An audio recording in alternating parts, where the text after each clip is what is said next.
Guys कैसे हैं आप लोग। आशा करते हैं आप लोग बहुत ज़्यादा बढ़िया होंगे। आप लोगों के प्यार और सपोर्ट से हम लोग भी काफ़ी ज़्यादा अच्छा है। जैसे कि आपने देखा होगा कि आज का टॉपिक है मतलब मॉल में जॉब करने के लिए क्या-क्या चीज़ चाहिए होता है जी। मतलब मॉल होता क्या है? क्या-क्या इसमें क्वालिफ़िकेशन चाहिए? कितना हमें सैलरी मिल सकती है? कैसा हमें काम मिल सकता है? ये सब थोड़ा-सा बताइए मुझे मॉल के बारे में। तो इस वीडियो में यही मैं चर्चा करने वाला हूँ कि मॉल में जॉब करने के लिए चाहिए होता है क्या-क्या जी। तो सबसे पहले मॉल का मतलब तो आप लोग समझ ही गए हैं कि जहाँ बहुत सारे ब्रांड्स एक ही जगह पे रहते हैं, उसे जी मॉल कहते हैं। जिसके अंदर आपको जैसे कि पीवीआर हो गया जी, तो खाने-पीने के लिए फूड कोर्ट हो गया जी, तो कपड़ा खरीदने के लिए वहाँ बहुत सारे ब्रांड्स लगे हुए हैं जी। तो फिर नीचे आप जाइएगा तो बेसमेंट में भी आपको साग-सब्जी, मांस-मछली, मुर्गा-मछली जो भी मिलता है सब कुछ मिलते रहते हैं जी।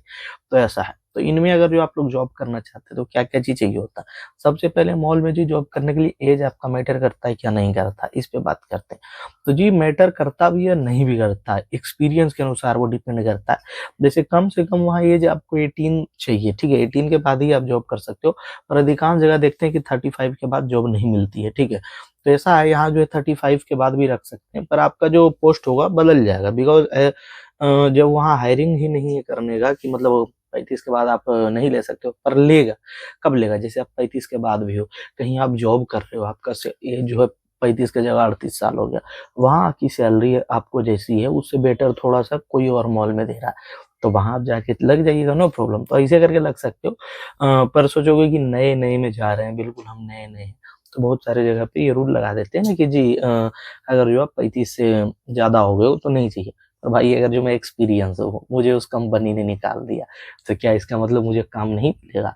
क्योंकि मैं 35 प्लस हूँ, तो ऐसा नहीं मिलेगा, ज़रूर मिलेगा जी। उसके बाद बात करते हैं क्या इसमें लड़का को ही सिर्फ मिलता है जॉब या लड़की को भी मिलते हैं? तो सबसे पहले जान लीजिए दोनों जेंडर को यहाँ जॉब मिलेगा। ऐसा कोई दिक्कत नहीं कि आप लड़का हो या लड़की हो, डज़न्ट मैटर इस बात के लिए। लड़की के लिए कुछ प्रेफ़रेंस मिल जाते हैं, लड़का के लिए थोड़ा-सा ये बदल जाता है। जैसे कि किसी ब्रांड में आप जॉब करते हो तो लड़का को क्या होता है जैसे कि उसको रात तक भी रखा जाता है 10 बजे, 11 बजे तक, ऐसा है जी। और बहुत सारे ब्रांड क्या करते हैं आपको 7 बजे तक वो आपको छुट्टी दे देते हैं, ठीक है। पर ऐसा नहीं है कि आपको मतलब कम ही टाइम काम करवा रहे हैं। जैसे आपको हम सुबह 10 बजे बुलाएँ, शाम 7 बजे छुट्टी दे दिए, ऐसा है। लड़का को दोपहर में 1 बजे बुलाया, रात को 10 बजे छुट्टी दे दिया, ऐसा है जी। पर बहुत जगह क्या होता है लड़कियों को भी देरी तक रखना पड़ जाता है, जैसे ब्रांड्स हो गए ज़ारा वगैरह में, तो वहाँ क्या करते हैं अगर जो आपको लेट तक रख रहे हैं, एक्स्ट्रा टाइम लगा रहे हैं मतलब रात को आपको छुट्टी मिल रही है, तो वहाँ आपको कैब की वो फैसिलिटी दे देते हैं, मतलब आपको घर छोड़ने के लिए उनका गाड़ी जाता है। पर लड़कों के केसेस में ये नहीं मिलता है ये रूल, ठीक है? मतलब ये ऑफ़र लड़कों को नहीं मिलता है। मैं भी जब ज़ारा में जॉब करता था, तो वीक में 2 दिन हमारे लिए ऑफ़र थे, ठीक है? सैटरडे और संडे बस। लड़की के लिए एवरीडे ऑफ़र था, तो लड़की को यहाँ पे एक प्रेफ़रेंस मिल जाता है। अब बात किया जाए क्वालिफ़िकेशन, क्या चाहिए भाई मुझे मॉल में जॉब करनी होगी तो क्वालिफ़िकेशन क्या चाहिए? तो ब्रदर देखो क्वालिफ़िकेशन डिपेंड करता है आपके वर्क के अनुसार, आप क्या वर्क करना चाहते हो। और कम से कम भाई आपका 10वां का क्वालिफ़िकेशन चाहिए ही चाहिए, मतलब कोई भी काम करो तो। अब भाई आप झाड़ू-पोछा करोगे तो चलो वो तो थोड़ा कम भी है तब भी रख लिया जाएगा। पर किसी चीज़ में आप जॉब करना चाहते हो जैसे कि आप सेल्स बॉय बनते हो या कंपनी में किसी में स्टाफ रहते हो या फूड कोर्ट में आप जॉब करते हो, तो भाई इसमें क्या है आपका कम से कम 10वां का क्वालिफ़िकेशन। अब तो 10वां भी बहुत कम क्वालिफ़िकेशन हो गया है, पर 10वां को भी रख लिया जाता है, ऐसा है जी, ठीक है। उसके बाद क्या मैटर करता है कि मॉल में वर्किंग टाइम क्या होता है? तो जी अधिकांश मॉल की मैं जानकारी आपको बता दूँ, तो कम से कम वो आपको 9 घंटे का ड्यूटी ले ही लेंगे। और 9 से 10 घंटे के बीच में वो ड्यूटी कराते हैं। कुछ-कुछ ब्रांड आपको 11 घंटे कराते हैं, ऐसा है भाई, ठीक है?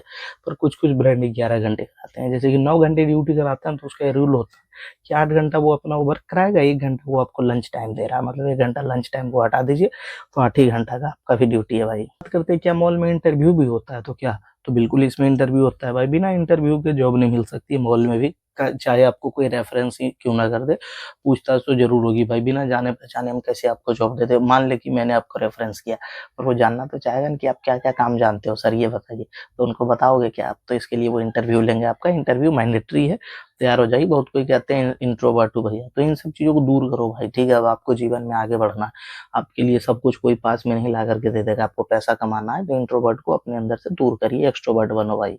इसके बाद सवाल आता है कि मॉल में हॉलिडेज़ मिलते हैं या नहीं मिलते हैं भाई, ठीक है? तो जी बिल्कुल हॉलिडे मिलते हैं मॉल में, हफ्ते की 1 छुट्टी रहती है, कुछ-कुछ ब्रांड्स में 2-2 दिन भी दे देते हैं छुट्टी, ठीक है? और मॉल में एक वर्क बताना भूल गया, मॉल का जो वर्क होता है ना रोटेशनल शिफ्ट में चलता है, रोटेशनल इन द सेंस कि आज मैंने आपको 10 बजे दिन में बुलाया, शाम 7 बजे छुट्टी दे दिया। कल हो सकता है मैं आपको कहूँ कि दोपहर में आप 1 बजे आइए, रात को 10 बजे मिलेगी छुट्टी, मतलब शिफ्ट बदल-बदल के आपको बुलाया जा सकता है, इसी को कहते हैं रोटेशनल शिफ्ट में जी। उसके बाद बात करते हैं कि मतलब मॉल में जो है कम्युनिकेशन मैटर करता है या नहीं, तो बिल्कुल मैटर करती है भाई। कम्युनिकेशन का ही सारा गेम है। मॉल में जो है काम सेलिंग का ही होता है जी, ठीक है। वहाँ आपसे कोई भी चीज़ आ रहा है, वो परचेस करने के लिए हम ही आ रहे हैं, तो परचेस करने के लिए आप सेलर हो, आप सेल कर रहे हो, ठीक है। तो कम्युनिकेशन बेटर रहेगा। जो मुझसे अच्छा बात करेगा, अच्छा से बिहेव करेगा, मैं उन्हीं के यहाँ से कुछ भी प्रोडक्ट खरीदूंगा जी। पर्सनैलिटी मैटर करती है, बिल्कुल मैटर करती है भाई। आप किस तरीके से दिखते हो ये जरूर मैटर करता है। कहावत सुने हो, जो दिखता है वो बिकता है। तो हाँ भाई, दिखना बढ़िया तो बिकना बढ़िया, यही बात है। मतलब आपका पर्सनैलिटी भी मैटर करती है। तो इतना नहीं कि बहुत ज़्यादा सज-धज के जाओ। जो उनका प्रोटोकॉल है, जिस ब्रांड के लिए आप जॉब कर रहे हो, वो मैटर करता है भाई, ठीक है। इसमें पोस्ट भी मैटर करती है, बिल्कुल मैटर करती है। जैसे कोई 10वां के बाद लगा है, कोई 12th के बाद लगा, या कोई ग्रेजुएट के बाद लगा, तो दोनों तीनों में अंतर हो गया। जैसे कि भाई मैं 10वीं के बाद लगाऊँ, तो जी मेरा पोस्ट कुछ और रहेगा। आप 12th के बाद लगे, आपका पोस्ट कुछ और रहेगा। कोई ग्रेजुएट के बाद लगा, उसका पोस्ट कुछ और रहेगा। पर सेल्स में हो सकता है थोड़ा बहुत बराबरी की ओर भी जा सकता है। सेल्स में सब एक्सपीरियंस का गेम है। जैसे मैं 10वीं पास भी हूँ, पर सेल्स की नॉलेज बहुत ज़्यादा अच्छा है मेरी, और मुझे जो है वही पोस्ट मिल सकता है फिर जो 12th वाला कर रहा है। ऐसा भी हो सकता है भाई, सब आपके स्किल्स का गेम है। क्या इसमें फ्रेशर और एक्सपीरियंस मैटर करता है? बिल्कुल मैटर करती है भाई। फ्रेशर और एक्सपीरियंस में आप खुद एग्जांपल ले लो। एक बात समझो कि आप गए हो कहीं जॉब करने के लिए, ठीक है। आप बता रहे हो इंटरव्यू में कि सर मैं जो है पहले जो है सब्जी बेचने का काम करता था, एग्जांपल के लिए। जी मेरा दुकान था, मैं सब्जी वगैरह बेचता था। एक लड़का जाए जा कर के कहे कि जी ऐसा है, मैं तो कुछ भी नहीं किया था जीवन में, बस पहली बार आ रहा हूँ मैं। तो अब बताओ किसको ज़्यादा चांस है वो जॉब पे रखने के लिए, अगर जो एक ही वैकेंसी हो। जो बेच रहा है मतलब उसके अंदर एक्सपीरियंस है, कुछ ना कुछ सेल्स का नॉलेज हो चुका है। तो एक्सपीरियंस भी मैटर करती है भाई। मतलब मॉल में सारे ब्रांड्स में सैलरी एक होती है क्या? मतलब मॉल की सैलरी एक ही बराबर होती है क्या? जैसे मैं 10th के बाद लगूँ, तो क्या मेरी वही सैलरी रहेगी हर एक ब्रांड में? तो ऐसा नहीं है भाई। मॉल की सैलरी डिपेंड करता है ब्रांड में, आप किस कंपनी में काम कर रहे हो उसके अनुसार ना सैलरी देगा। आप मॉल के लिए थोड़ी काम कर रहे हो, आप किसी ब्रांड के लिए काम कर रहे हो। जैसे कोई बंदा एयरपोर्ट का जॉब करता है, कोई एयरलाइंस की जॉब करता है, दोनों में फर्क है। एयरलाइंस मतलब जैसे मैं एग्जाम्पल के लिए इंडिगो में कर रहा हूँ, आप एयरपोर्ट पे कर रहे हो, सारे एयरलाइंस वहां उतर रही हैं, पर आप एयरलाइंस में मतलब मैं नहीं कर रहा हूँ, मैं हूँ इंडिगो में, आप हो एयरपोर्ट पे। ऐसा है जी, जो एयरपोर्ट पे है वो अलग हो गया। वैसे ही मॉल में, मॉल के अंदर बहुत सारे ब्रांड है, समझ रहे हो ना। तो मॉल के ब्रांड में आप जॉब कर रहे हो, मॉल का जॉब नहीं। आप तो मतलब ऐसे कह सकते हो जी मैं मॉल में जॉब करता हूँ, और मॉल के ब्रांड में जॉब करते हो, आउटलेट में उसके जॉब करते हो, उसके ब्रांड्स में जा करके जॉब कर रहे हो जी। क्या सैलरी हर जगह मॉल की एक ही होती है? जैसे कि मैं बात करूँ कि कोई ब्रांड की बात करूँ, एग्जांपल के लिए मैं चलो मैं जो है H&M में जॉब कर रहा हूँ, ठीक है। और मेरी यहाँ जो सैलरी, क्या मैं पटना में या बिहार का कोई भी शहर में मैं जॉब करूँ तो सैलरी सेम रहेगी क्या? नहीं भाई, सैलरी डिपेंड करता है एरिया पे भी।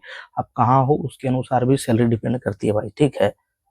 तो ये भी बात आप समझ जाइए कि सैलरी थोड़ा एरिया पे भी डिपेंड करता है, आप कहाँ जॉब कर रहे हो उसके अनुसार भी मिलते हैं सैलरी भाई, ऐसा है जी। उसके बाद बात किया जाए कि क्या सैलरी मतलब, अब बताया जाए कि क्या सैलरी फिर भी भाई एवरेज मिलती है भाई। मतलब मैं ये सब तो समझ गया हूँ राहुल भाई, अब थोड़ा सा एवरेज आप सैलरी बता देते तो क्या सैलरी मिलती है मॉल्स वगैरह में। तो एवरेज सैलरी की बात किया जाए भाई, तो जो 10वां पास हो, कम से कम 14-15 हज़ार रुपये मिलेंगे, कहीं कहीं 12 हज़ार भी दे सकते हैं कोई कोई ब्रांड, कुछ समय के लिए। फिर वो बढ़ा देगा, जैसे ही कहेगा आप एक्सपीरियंस आ जाएगी, आपकी सैलरी बढ़ जाएगी। कुछ में जैसे कि आप 12th पास हो तो वो भी 14, 15, 16 तक जा सकती है, 17 तक। एक्सपीरियंस रहा तो और ज़्यादा। एक्सपीरियंस के बाद तो सैलरी बढ़नी है भाई। जैसे-जैसे आप सीखोगे वैसे-वैसे सैलरी बढ़ेगी। ग्रेजुएट के बाद लगभग 20,000 के आस-पास आपकी सैलरी जाएगी, 18 से 20,000 तक। एक्सपीरियंस रहोगे तो 25,000, 30,000, 35,000। एक्सपीरियंस पे डिपेंड करता है आप कितना समय का एक्सपीरियंस लिए हो, ऐसा है मेरे भाई। लेकिन हॉलिडे वगैरह हर जगह रहती है, ठीक है। और शिफ्ट जो अधिकांश में रोटेशनल शिफ्ट ही चलता है। कुछ-कुछ ब्रांड है जो रोटेशनल शिफ्ट में नहीं चलता है, पर अधिकांश में रोटेशनल शिफ्ट में ही वर्क चलता है, ठीक है। तो अब रेडी हो जाइए, रोटेशनल शिफ्ट में वर्क करना है तो ठीक है। और उम्मीद करते हैं जो-जो इस वीडियो में मुझे बताना था मैं बता ही दिया हूँ। अगर जो आप लोगों को देख कर के अच्छा लगा तो प्लीज़ लाइक करिएगा, और अच्छा लगा तो कमेंट करिएगा, और अच्छा लगा प्लीज़ शेयर करो अपने दोस्तों से जो मॉल की जानकारी चाहता है, और अच्छा लगा सब्सक्राइब करके सपोर्ट कीजिए, ठीक है। मिलते हैं किसी और वीडियो में, तब तक के लिए जय हिंद दोस्तों, बाय, लव यू मेरे प्यारे भाई। उम्मीद करते हैं 2025 में आप बढ़िया से बढ़िया जॉब ढूँढ लोगे, अच्छे से अच्छे जॉब ढूँढ लोगे। हम हर एक जानकारी को लेकर के वीडियो बना दिए। आप एक बार मेरा चैनल को एनालाइज़ कीजिए, सारी जानकारियाँ लीजिए, आपको बढ़िया से बढ़िया हाई-फाई पोस्ट पे जॉब मिलेगी, ठीक है। लव यू मेरे भाई, बाय।